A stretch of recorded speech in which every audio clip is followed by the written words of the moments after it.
प्राचीन समय में राजा नल और दमयंती रानी सुखपूर्वक राज्य करते थे। उनके 2 पुत्र थे। उनके राज्य में प्रजा सुखी और संपन्न थी। एक दिन की बात है कि उस दिन होली दशा थी। एक ब्राह्मणी राजमहल में आई और रानी से कहा, दशा का डोरा ले लो। बीच में दासी बोली, हाँ रानी साहिबा, आज के दिन सभी सुहागिन महिलाएं दशा माता की पूजन और व्रत करती हैं तथा इस डोरे की पूजा करके गले में बांधती हैं, जिससे अपने घर में सुख समृद्धि आती है। अतः रानी ने ब्राह्मणी से डोरा ले लिया और विधि अनुसार पूजन करके गले में बांध दिया। कुछ दिनों के बाद राजा नल ने दमयंती के गले में डोरा बंधा हुआ देखा। राजा ने पूछा, इतने सोने के गहने पहनने के बाद भी आपने यह डोरा क्यों पहना? रानी कुछ कहती, इसके पहले ही राजा ने डोरे को तोड़कर जमीन पर फेंक दिया।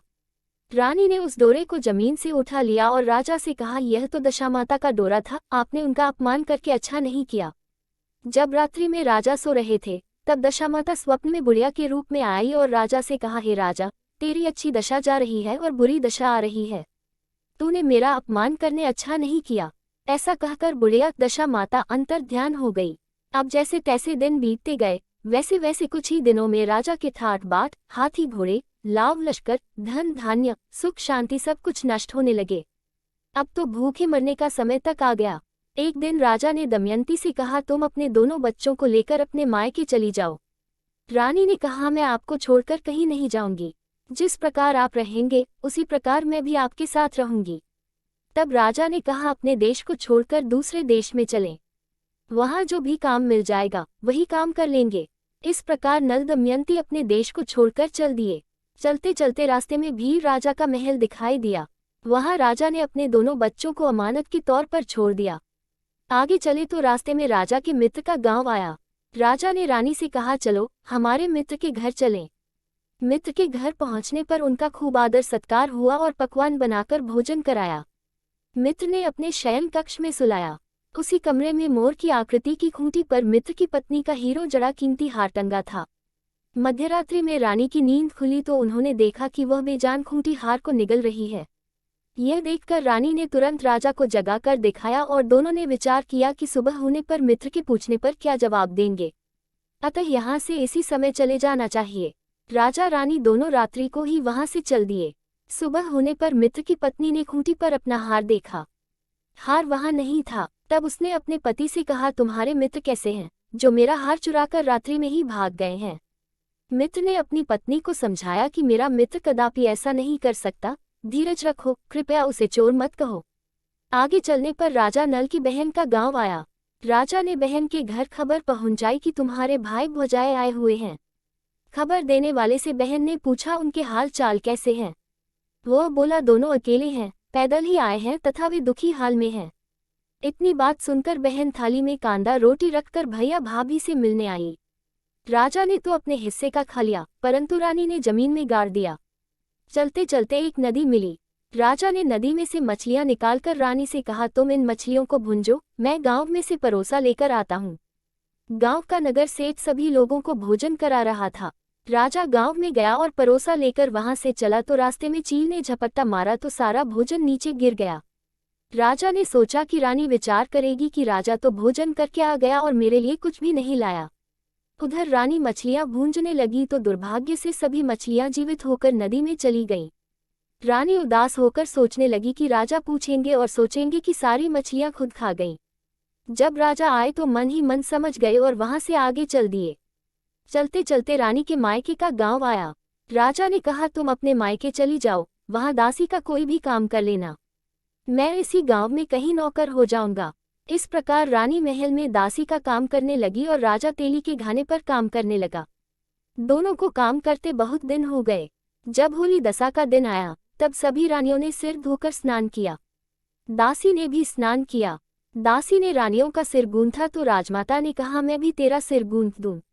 ऐसा कहकर राजमाता जब दासी का सिर गूंथ ही रही थी तब उन्होंने दासी के सिर में पद्म देखा। यह देखकर राजमाता की आंखें भर आई और उनकी आंखों से आंसू की बूंदें गिरी। आंसू जब दासी की पीठ पर गिरे तो दासी ने पूछा, आप क्यों रो रही हैं? राजमाता ने कहा, तेरे जैसी मेरी भी बेटी है जिसके सिर में भी पद्म था, तेरे सिर में भी पद्म है। यह देखकर मुझे उसकी याद आ गई। तब दासी ने कहा, मैं ही आपकी बेटी हूँ। दशा माता के कोप से मेरे बुरे दिन चल रहे हैं, इसलिए यहाँ चली आई। माता ने कहा, बेटी तूने यह बात हमसे क्यों छिपाई? दासी ने कहा, माँ, मैं सब कुछ बता देती तो मेरे बुरे दिन नहीं कटते।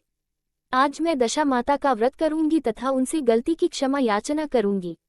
अब तो राजमाता ने बेटी से पूछा, हमारे जमाई राजा कहाँ हैं? बेटी बोली, वे इसी गांव में किसी तेली के घर काम कर रहे हैं। अब गांव में उनकी खोज कराई गई और उन्हें महल में लेकर आए।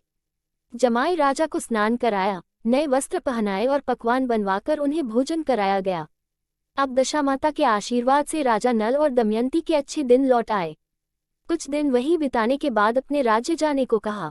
दमयंती के पिता ने खूब सारा धन, लाव लश्कर, हाथी घोड़े आदि देकर बेटी जमाई को विदा किया।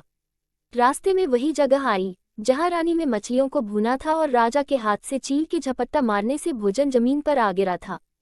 तब राजा ने कहा, तुमने सोचा होगा कि मैंने अकेले भोजन कर लिया होगा, परंतु चील ने झपट्टा मारकर गिरा दिया था। अब रानी ने कहा, आपने सोचा होगा कि मैंने मछलियां भूनकर अकेले खा ली होंगी, परंतु वे तो जीवित होकर नदी में चली गई थी। चलते चलते अब राजा की बहन का गांव आया। राजा ने बहन के यहाँ खबर भेजी। खबर देने वाले से पूछा कि उनके हालचाल कैसे हैं। उसने बताया कि वे बहुत अच्छी दशा में हैं। उनके साथ हाथी घोड़े लाव लश्कर हैं। यह सुनकर राजा की बहन मोतियों की थाल सजाकर लाई। तभी दमयंती ने धरती माता से प्रार्थना की और कहा, माँ, आज मेरी अमानत मुझे वापस दे दो। यह कहकर उस जगह को खोदा जहाँ कांदा रोटी गाड़ दिया था। खोदने पर रोटी तो सोने की और कांदा चांदी का हो गया। ये दोनों चीजें बहन की थाली में डाल दी और आगे चलने की तैयारी करने लगे। वहां से चलकर राजा अपने मित्र के घर पहुंचे। मित्र ने उनका पहले के समान ही खूब आदर सत्कार और सम्मान किया। रात्रि विश्राम के लिए उन्हें उसी शयन कक्ष में सुलाया। मोरनी वाली खूंटी के हार निगल जाने वाली बात से नींद नहीं आई। आधी रात के समय वही मोरनी वाली खूंटी हार उगलने लगी तो राजा ने अपने मित्र को जगाया तथा रानी ने मित्र की पत्नी को जगाकर दिखाया, आपका हार तो इसने निगल लिया था। आपने सोचा होगा कि हार हमने चुराया है। दूसरे दिन प्रातःकाल नित्य कर्म से निपटकर वहां से वे चल दिए। वे भील राजा के यहाँ पहुंचे और अपने पुत्रों को मांगा तो भील राजा ने देने से मना कर दिया। गांव के लोगों ने उन बच्चों को वापस दिलाया। नल दमयंती अपने बच्चों को लेकर अपनी राजधानी के निकट पहुंचे तो नगरवासियों ने लाव लश्कर के साथ उन्हें आते हुए देखा। सभी ने बहुत प्रसन्न होकर उनका स्वागत किया तथा गाजे बाजे के साथ उन्हें महल पहुंचाया। राजा का पहले जैसा ठाट बाट हो गया। राजा नल दमयंती पर दशा माता ने पहले कोप किया, ऐसी किसी पर मत करना और बाद में जैसी कृपा करी वैसी सब पर करना।